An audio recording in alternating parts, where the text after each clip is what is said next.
Oh vosotros, lentos para creer lo que los profetas han dicho. ¿No era necesario que el Cristo padeciera y que entrara en su gloria? Buenas tardes, hermanos y hermanas, de nuevo entre ustedes en este programa Una liturgia para la vida.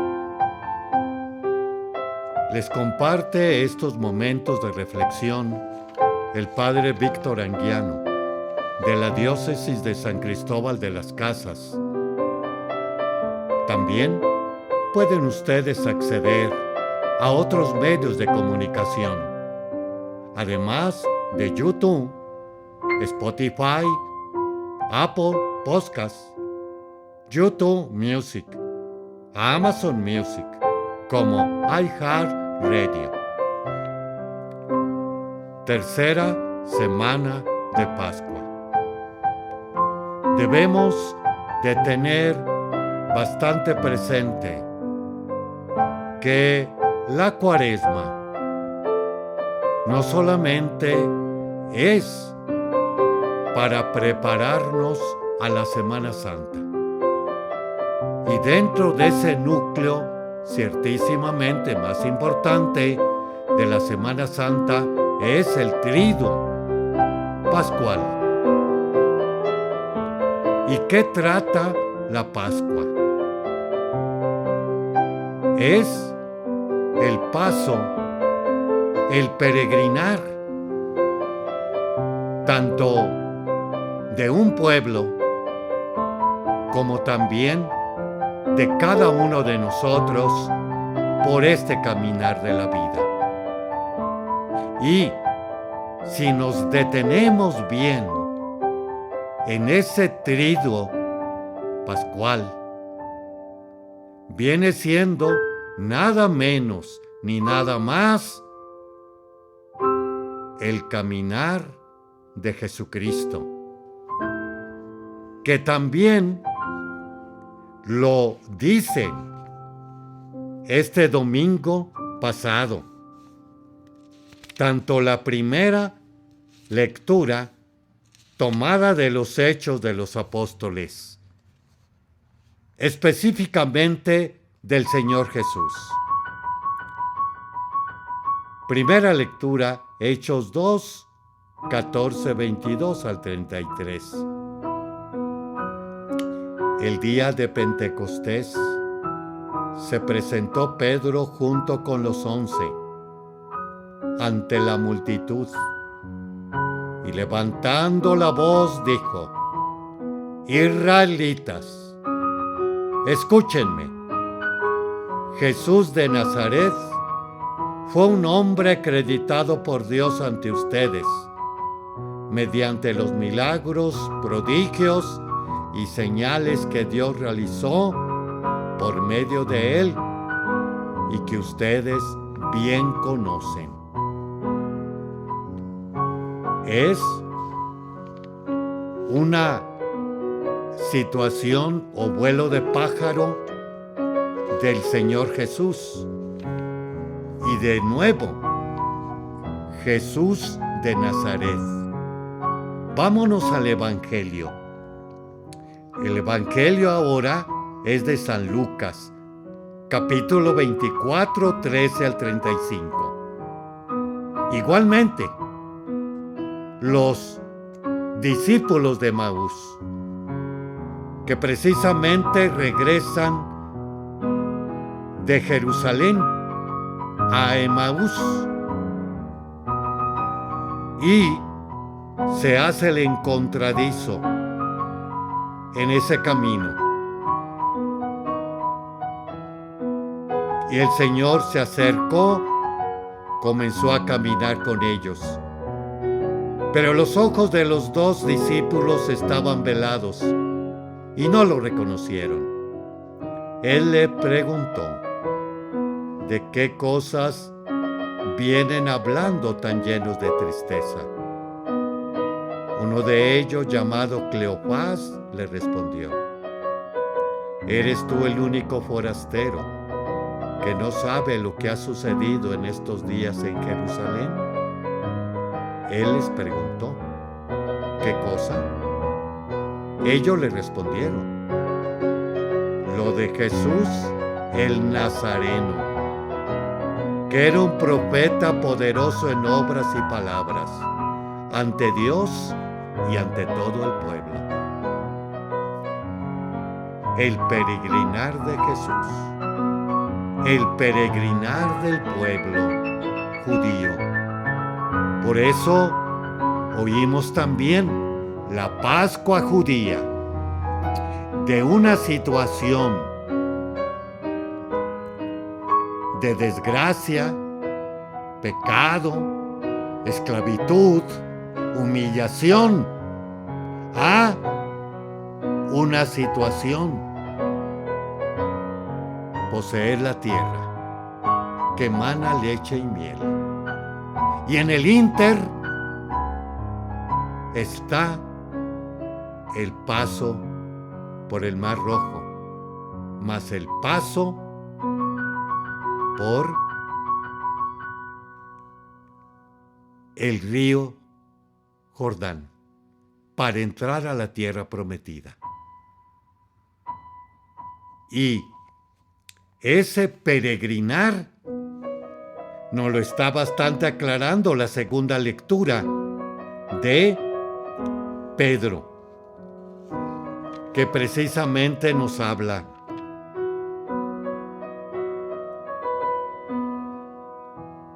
vivan siempre con temor filial durante su peregrinar por la tierra.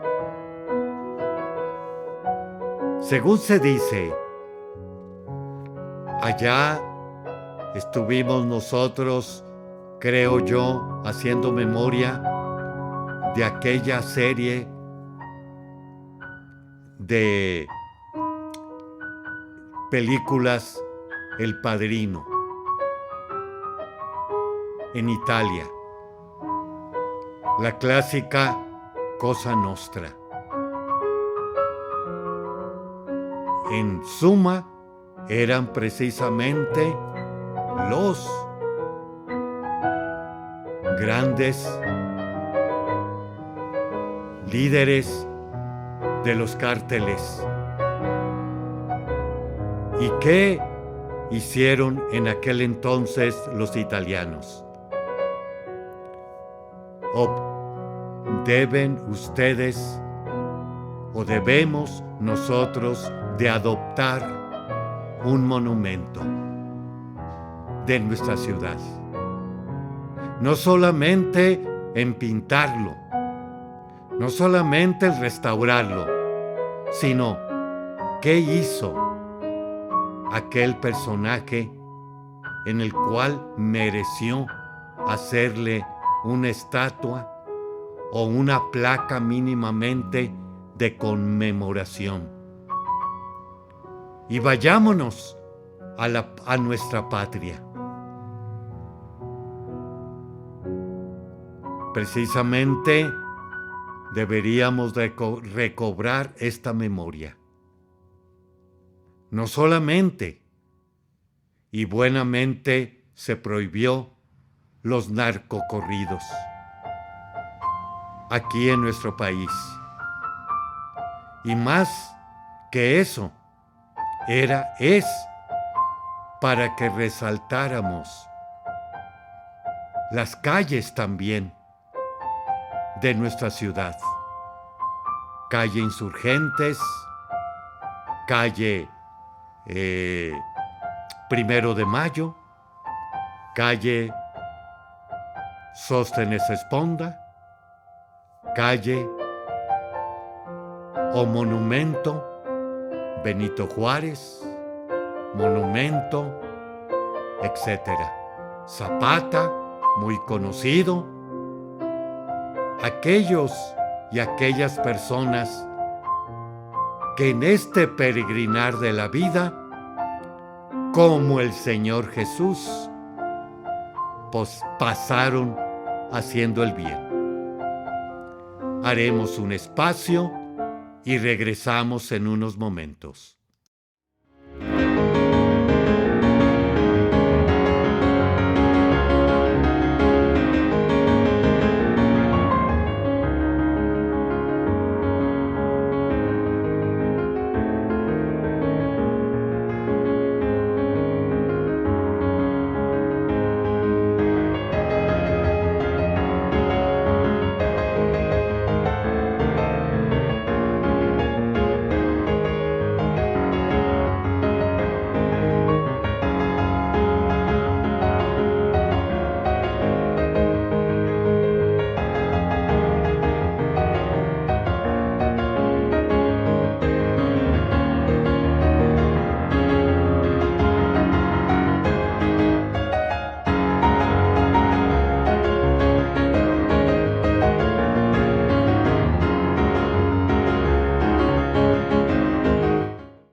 Continuamos con esta segunda parte de una liturgia para la vida.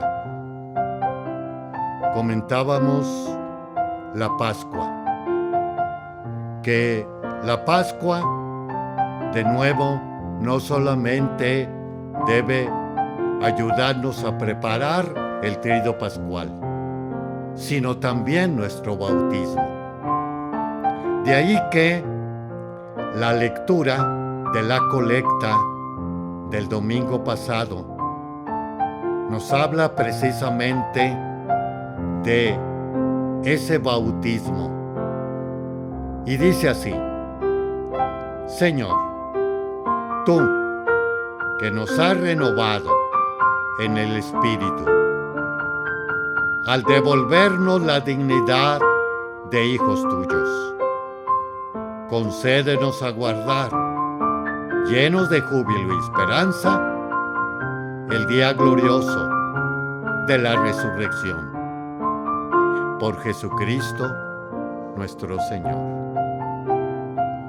Y hablábamos de los héroes de nuestra nación.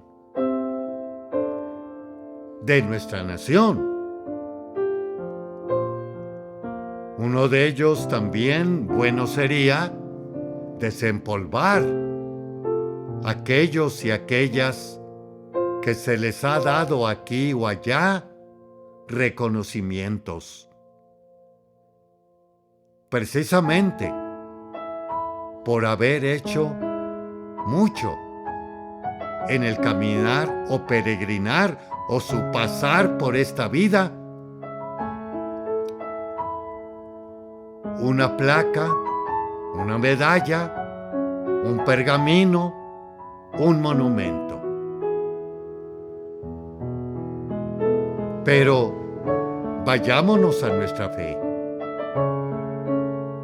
Es muy importante, a lo menos yo así lo veo y lo tengo bastante presente en las Eucaristías, cuando se trata de un santo o santa, que también, valga decir, parte de este programa, la última parte, tiene esta finalidad: rever esos santos y santas que peregrinaron en este caminar de la vida, a la par del Señor Jesús, y que inclusive han dado su vida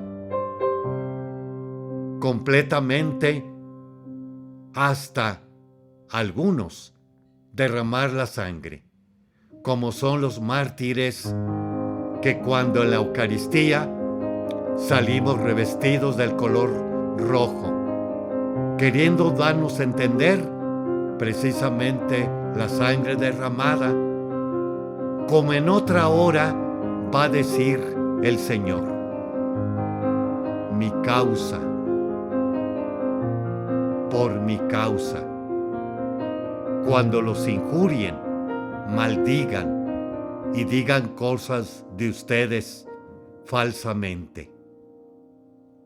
O también acabamos de oír entre semana otro tanto con los apóstoles, que hasta salieron alegres por haber dado por un lado testimonio, mas por otro lado haber sido azotados por mi causa. Y recordemos el domingo pasado, Domingo de la Misericordia, donde de nuevo recordamos que el católico o ser católico es la herencia para todos, la puerta para todos, donde entrando en esa puerta se entra a la comunidad fraterna, a la enseñanza de los apóstoles, a la fracción del pan y a la oración. Domingo pasado. Estos son los santos y santas por su peregrinar. Por eso, no sé si ustedes hayan escuchado ahora el obispo, el Santo Padre que muere, se dice su Pascua. Y su Pascua, al pie de esa palabrita, pasar por este mundo, febrero, por decir, 20 del año 1960, al septiembre X 2026. Esta fue el paso. Esta fue tu historia del caminar de los tuyos. Y pasaste haciendo el bien, como lo dice hoy las Escrituras acerca de nuevo Jesús de Nazaret. Y hay que decir y hay que también recordar, no quedarnos solamente con Jesús de Nazaret, sino también continúa Pedro en la primera lectura. Conforme a plan previsto y sancionado por Dios, Jesús fue entregado y ustedes utilizaron a los paganos para clavarlo en la cruz. Pero Dios lo resucitó, rompiendo las ataduras de la muerte, ya que no era posible que la muerte lo retuviera bajo su dominio. Y añade al final que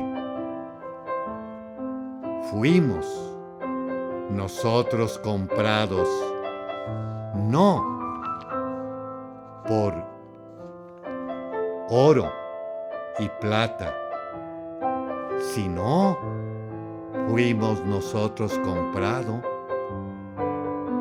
Pedro, segunda lectura, la sangre preciosa de Cristo, el Cordero sin defecto ni mancha, al cual Dios había elegido desde antes de la creación del mundo. Y es lo que trata de aclararles a los de Emaús. Muy fuerte. Qué insensatos son ustedes y qué duros de corazón para creer todo lo anunciado por los profetas. ¿Acaso no era necesario que el Mesías padeciera todo esto y así entrar en su gloria?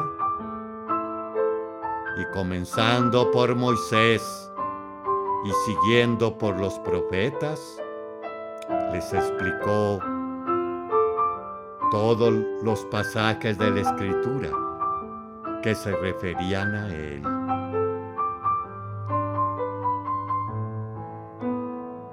Pues aquí está la Pascua del Señor. Viernes Santo, pasión y muerte. Sábado Santo, sepultura. Domingo, resurrección, la cual participaremos en el Señor, puesto que somos herederos de esta gloria. Haremos un espacio y regresamos.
Continuamos con esta tercera parte.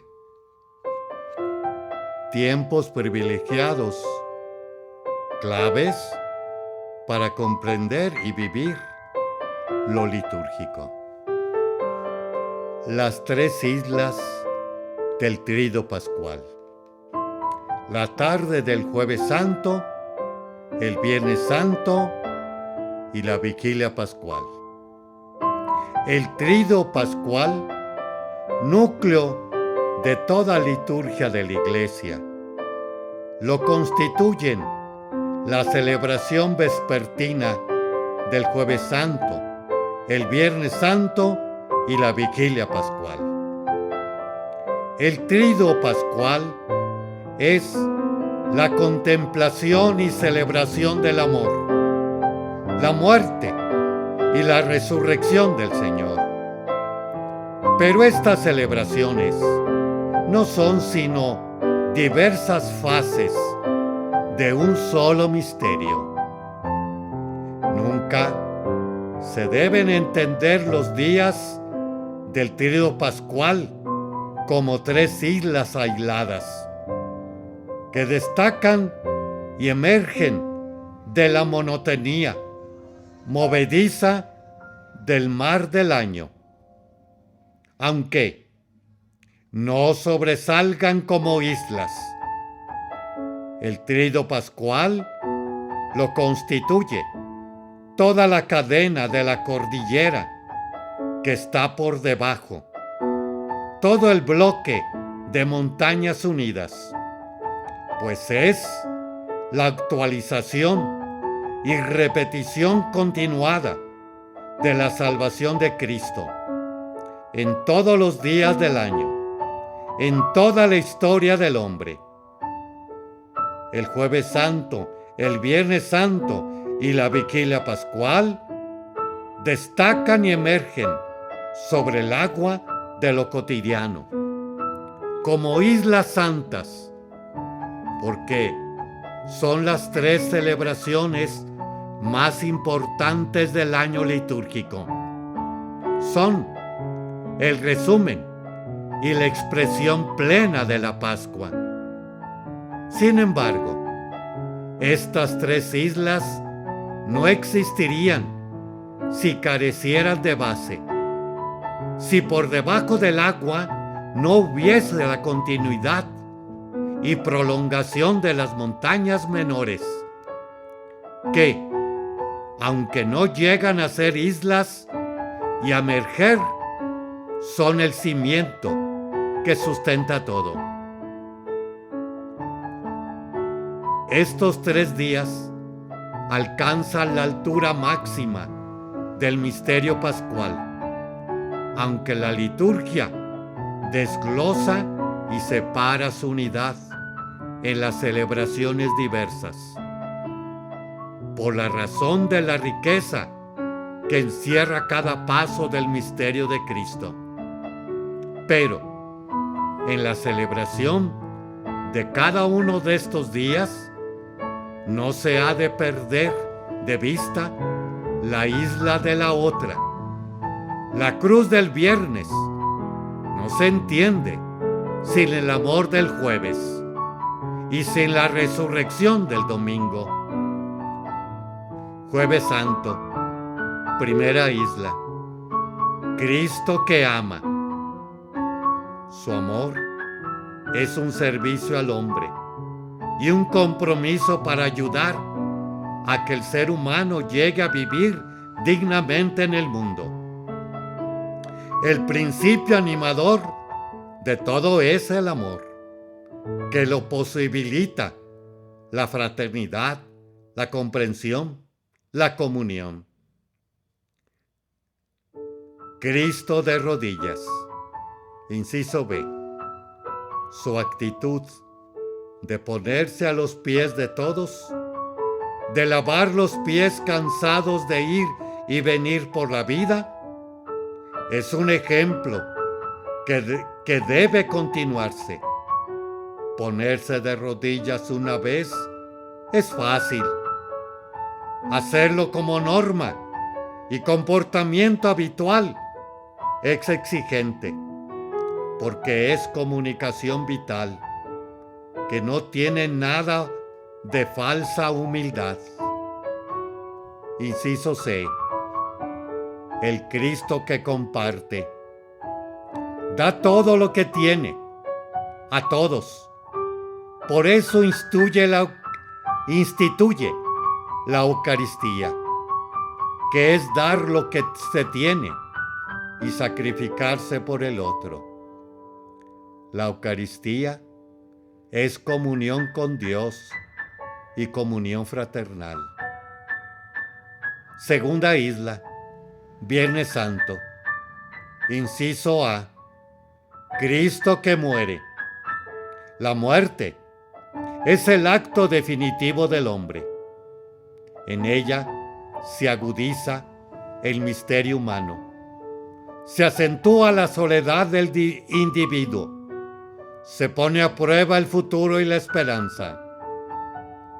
El grito de Cristo, ¿por qué me has desamparado?, recibe por respuesta el silencio de Dios. La muerte nos llena de preguntas y a la vez nos proporciona la oportunidad de realizar el acto de fe definitivo. Inciso B. Cristo de la esperanza. La esperanza en Dios no nos cabe en la palpable, no es razonable. Al acabar todo lo humano, empieza todo lo divino. Por eso, la esperanza cristiana es tan misteriosa como la fe. Es paradójico, contradictoria. Hay que traspasar la espesa noche de la nada para entrar unas manos que nos acoja con amor infinito. En tus manos encomiendo mi espíritu. La muerte de Cristo es una muerte que salva al hombre y le prepara para la comunión con Dios. Tercera isla. Vigilia Pascual. Inciso A.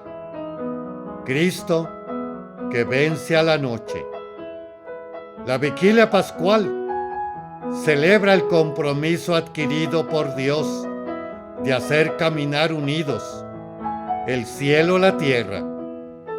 Es noche para estar despierto, en vela, pues invita a salir de la esclavitud, a reformar la estructura de este mundo de pecado, a celebrar la transformación del hombre nuevo, el triunfo de Cristo en la noche de la historia. Inciso B, el Cristo que resucita. Celebramos no al Cristo de Belén, sino al Cristo de la gloria. Con su resurrección, Jesús ha entrado ya en el futuro que aguarda a todo hombre. Participa de la nueva creación. Es el hombre nuevo, creado en plenitud de vida y comunión. La celebración de la fe cristiana lo proclama: primogénito de entre los muertos, prenda de nuestra propia resurrección. Inciso C, Cristo del futuro. Evitando una excesiva psicosis y dependencia con el pasado histórico, debemos reconocer que la fuerza y la salvación de Dios nos empuja a mirar siempre hacia adelante. Los cristianos debemos ser dinámicos y futuristas, reconociendo que cualquier momento de la vida es pascual. Haremos un espacio y regresamos.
Continuamos esta última parte, los santos y santas en el peregrinar de esta vida. Y de nuevo, como decíamos en el primer segmento, peregrinaron por esta vida. San Anselmo, 21 de abril, obispo y doctor de la Iglesia, año 1033, 1109. Su padre era un noble italiano. Se opuso a su vocación religiosa, por la cual Anselmo escapó a Francia y ingresó a un monasterio benedictino. Nombrado abad, continuó con la predicación y fue reformador de la vida monástica, y es considerado uno de los primeros monacentismo. Fue nombrado obispo de Canterbury y escribió muchas obras teológicas, pero entró en grave conflicto con el rey Guillermo II de Inglaterra a causa del tema de las investiduras laicas y de la negativa del rey a reconocer el Papa Urbano II. El rey lo exilió, pero después de un breve tiempo del exilio, pudo regresar a su sede episcopal. Toda su vida fue una búsqueda de Dios desde el corazón.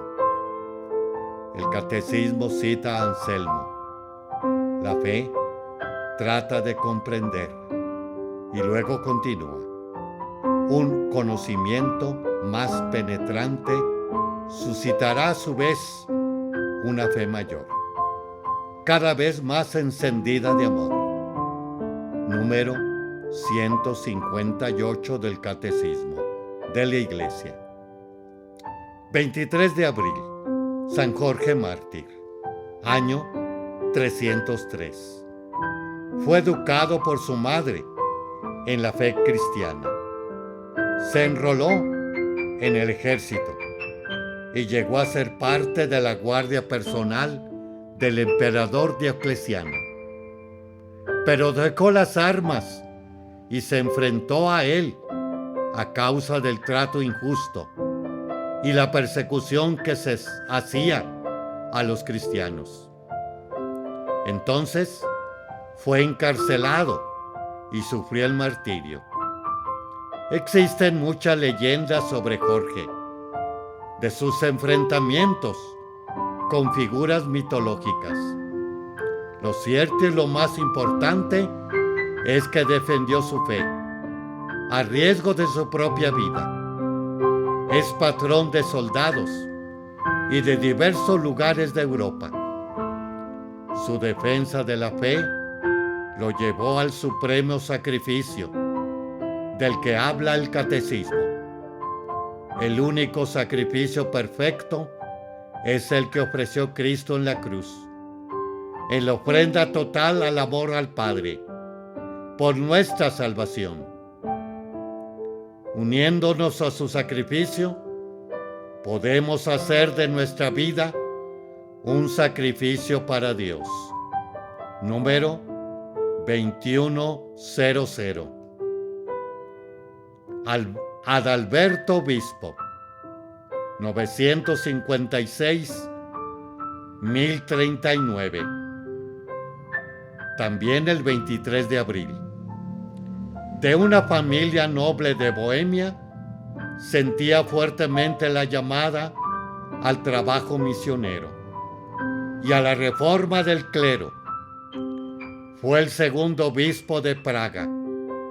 Sufrió mucho a causa de los conflictos con los poderes políticos y fue exiliado 2 veces. Toda su familia fue exterminada y el Papa Gregorio XII lo excusó de sus deberes como obispo. El duque de Polonia lo envió a evangelizar en Hungría, luego en el Báltico. Adalberto y su compañero de viaje fueron martirizados por sacerdotes paganos.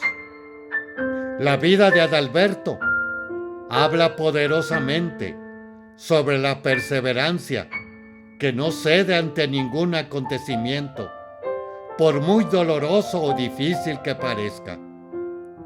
Demostró la fortaleza de la que habla el catecismo.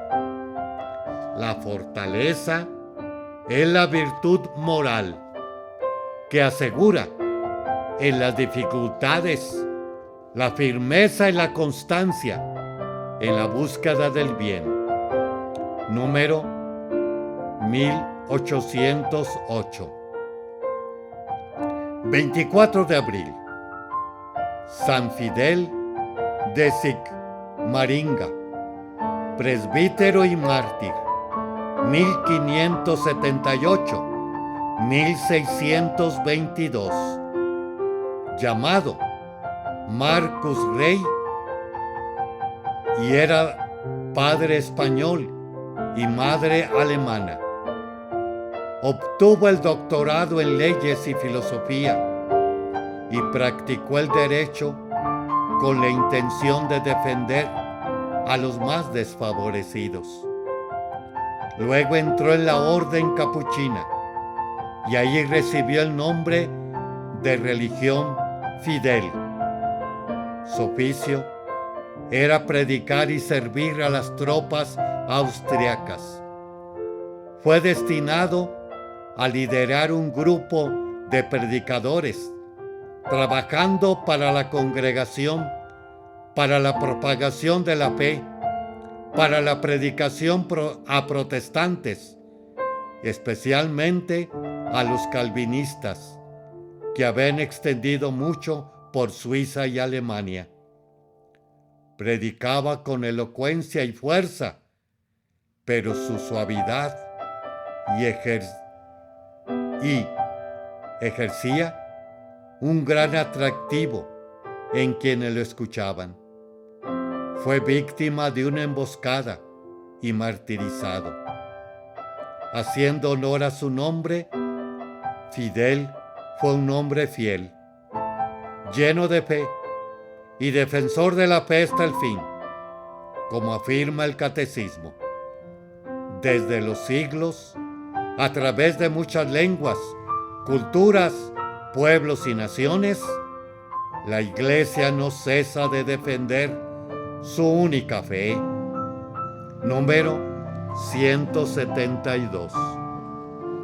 25 de abril. San Marcos Evangelista.